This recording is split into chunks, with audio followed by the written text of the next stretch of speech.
మన పూర్వ కవులు ఆణిముత్యాలు లాంటి పద్యాలు చాలా చెప్పారు. అవి ఎప్పుడో ఒక చదువుకున్నవి ఈనాటి వరకు గుర్తున్నాయంటే దాన్ని బట్టే ఎంత విలువైన మరువలేని మరపురాని సాహిత్యం వాళ్ళు చేశారో దాన్ని బట్టే చెప్పచ్చు.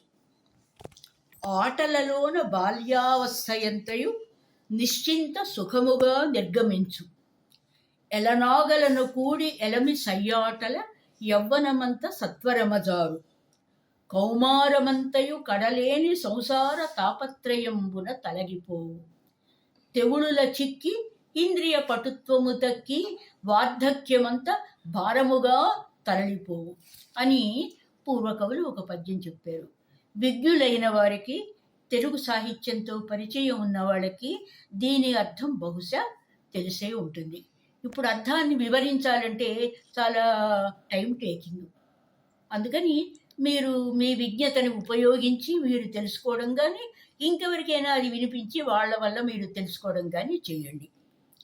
ఉరకలేసే ఉత్సాహం, ఉడుకు రక్తం, ఏదో ఏదో చెయ్యాలనే ఆరాటం, ఇవన్నీ యవ్వనం తాలూకు లక్షణాలు. యవ్వనం అన్నది 7 రంగుల ఇంద్రధనుస్సు లాంటిది. వృద్ధాప్యంలో ఏదో చెయ్యాలనే ఆరాటం ఉన్నప్పటికీ చెయ్యలేని నిస్సహాయత వాళ్ళని అలముకుంటుంది. అందుకే సాధారణంగా వృద్ధాప్యంలో ఉన్నవాళ్ళు ఎక్కువ గతాన్ని తలుచుకొని ఆనందిస్తూ ఉంటారు. ఎందుకంటే వర్తమానం వాళ్ళ చేతిలో లేదు కనుక.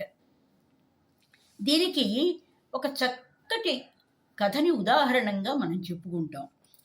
మహారాణి నూర్జహాన్, మొఘలు పాదుషా జహంగీరు, వీరిద్దరూ దంపతులు. చరిత్ర తెలిసిన వాళ్ళకి వీళ్ళ పేర్లు బాగా వెల్ నోటెడ్.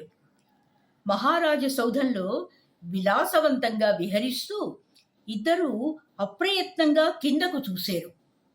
ఒక వృద్ధురాలు కర్ర పట్టుకొని ఇంచుమించు చేతులు నేలని తాకుతున్నంతగా వంగిపోయి నేల మీద ఏదో వెతుకుతున్న దానిలాగా నడుస్తోందట.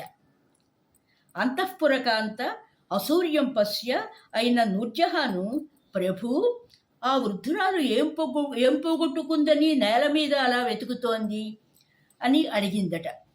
అప్పుడు జహంగీరు పాదుషా, రాణి, యవ్వనమనే రత్నాన్ని ఆమె జార విడుచుకుంది, దానికోసం వెతుక్కుంటోంది అని అన్నాడు.